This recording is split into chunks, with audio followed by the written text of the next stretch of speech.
Hi అండి, బాగున్నారా? మరి నేనైతే బాగున్నాను. మీరు కూడా బాగుంటారా? అందరం బాగుంటేనే సమాజం బాగుంటుంది. సమాజం బాగుండాలి అంటే పరిపాలన బాగుండాలి. రాజకీయ ప్రజాప్రతినిధులు బాగుండాలి. వాళ్ళ పరిపాలన బాగా చేసినప్పుడే మనం బాగున్నట్టండి. మన కుటుంబంలో ఇప్పుడు తల్లి తండ్రి కష్టపడి ఆ వచ్చిన 100 రూపాయలు కానీ 1000 రూపాయలు కానీ ఇన్కమ్ ఏదైతే ఉంటుందో డైలీ వేస్ కావచ్చు, శాలరీ వైజ్ కావచ్చు, అది పిల్లలకు మరి ఆ కుటుంబంలో ఏ ఏ అవసరాలు ఉన్నాయో కుటుంబ బాధ్యతలు నిర్వహించే తల్లిదండ్రులు సరిగా చేస్తేనే పిల్లలు ఏ బాధలు లేకుండా పెరుగుతారండి.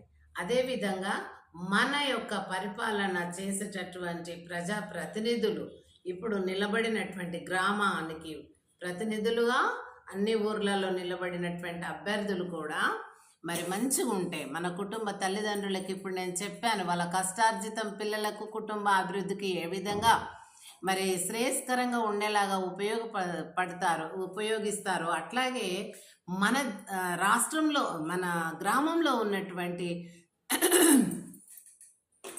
ఏదైనా కావచ్చు, ట్యాక్సెస్ కావచ్చు, ఏ రకమైన ఇన్కమ్ అయినా కూడా అది తినకుండా ఆ యొక్క సర్పంచ్ కావచ్చు, ఉప సర్పంచ్ కావచ్చు, వార్డు మెంబర్స్ కావచ్చు, ఏది కానీ ఆ గ్రామానికి ఉన్నటువంటి బడ్జెట్ ఏదైతే ఉంటుందో అది వాళ్ళు సొంతంగా వాళ్ళ కుటుంబాల కొరకు వాళ్ళ పర్సనల్గా వాడుకోకుండా ఆ ఉన్నటువంటి డబ్బును మరి సద్వినియోగకరంగా ఆ ప్రజలకు ఏ ఏ పనులు చెయ్యమని ఆ నిధులు ఉన్నాయో ఆ గ్రాంట్స్ ఆ రకంగా వాటి కోసమే యూటిలైజ్ చేసినట్టయితే ఆ గ్రామ అభివృద్ధి ఉద్ధరింపబడుతుందండి.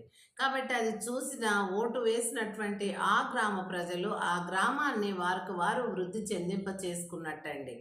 కాబట్టి ప్రతి గ్రామం లోపల ఉన్నటువంటి ప్రజలు ఆ గ్రామంలో ఉన్నటువంటి వ్యక్తులే గ్రామ సర్పంచ్గా వార్డులుగా నిలబడతారు.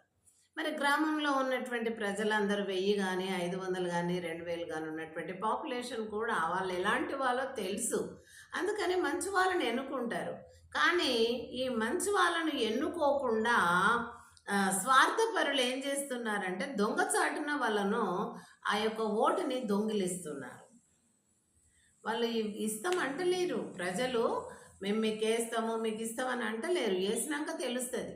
కానీ ఇండ్లెంబడిపోయి మీరు మాకేయండి మీకు ఇంత ఇస్తా, మీరు మాకేయండి నీకు ఇల్లు కట్టిస్తా, మీరు మాకేయండి మీకు రేషన్ కార్డు ఇప్పిస్తా, ఇలాంటివి, లేదా డబ్బు పంచుతా, లేదా ఎలక్షన్స్ అయిన దాకా మరి మత్తు పదార్థాలు పంచుతా, వీటికి ఆ రకంగా టీచ్ చేస్తూ వాళ్ళ యొక్క మరి రాజ్యాంగం ఇచ్చినటువంటి ఆ యొక్క గొప్ప మరి సాధనాన్ని